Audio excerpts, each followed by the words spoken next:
Linear data స్ట్రక్చర్లో డేటాని straight లైన్లోనే ఫిక్స్డ్గా store చేసేదాన్ని స్టాటిక్ అని లాస్ట్ వీడియోలో చెప్పుకున్నాం. ఈ స్టాటిక్ లీనియర్ డేటా స్ట్రక్చర్లో ఇప్పుడు మనం అరే గురించి చెప్పుకుందాం.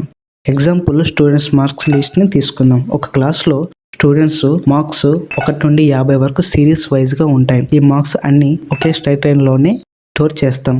ఫిక్స్ నెంబర్ ఆఫ్ స్టూడెంట్స్ కోసం డేటా ఉంటుంది. ఇలా ఒక లైన్లో డేటా స్టోర్ చేసేదాన్ని 1 డైమెన్షనల్ అరే అంటాం. సెకండ్ ఎగ్జాంపుల్ చూస్తే బస్ సీట్స్, 2 సైడ్స్ సీట్స్ ఉంటాయి. ఈ సీట్స్ స్ట్రైట్ లైన్లోనే ఉంటాయి, కానీ రోస్ అండ్ కాలమ్స్ ఫార్మేట్లోనే అరేంజ్ అయి ఉంటాయి.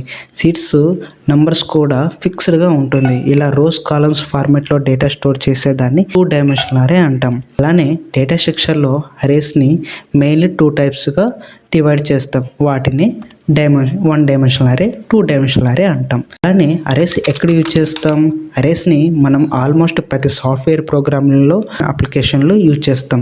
Example students mark list, shopping యాప్లో ప్రొడక్ట్ లిస్టు, గేమ్స్లో స్కోర్సు, ఇమేజ్ పిక్సెల్స్, బ్యాంకింగ్ యాప్స్లో ట్రాన్సాక్షన్స్, ఇవన్నీ ఒకే స్ట్రైట్ లైన్లో డేటాని స్టోర్ చేయడానికి అరేస్ని యూజ్ చేస్తాం. ఎక్కడ?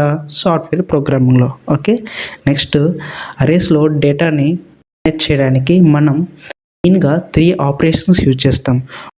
Insertion, dilation, searching. ఇన్సర్టేషన్ అంటే డేటాని యాడ్ చేయడం, డిలేషన్ అంటే డేటాని రిమూవ్ చేయడం, సెర్చింగ్ అంటే పర్టికులర్ డేటాని మనం ఫైండ్ చేయడానికి యూజ్ చేస్తాం. ఇలా ఈ 3 ఆపరేషన్స్తో అరేస్ డేటాని మేనేజ్ చేయడానికి మనం యూజ్ చేస్తాం. సో నెక్స్ట్ క్లాస్లో ఇన్సర్టేషన్, డిలేషన్, సెర్చింగ్ని డయాగ్రామ్తో అండ్ క్లియర్గా చెప్పుకుందాం.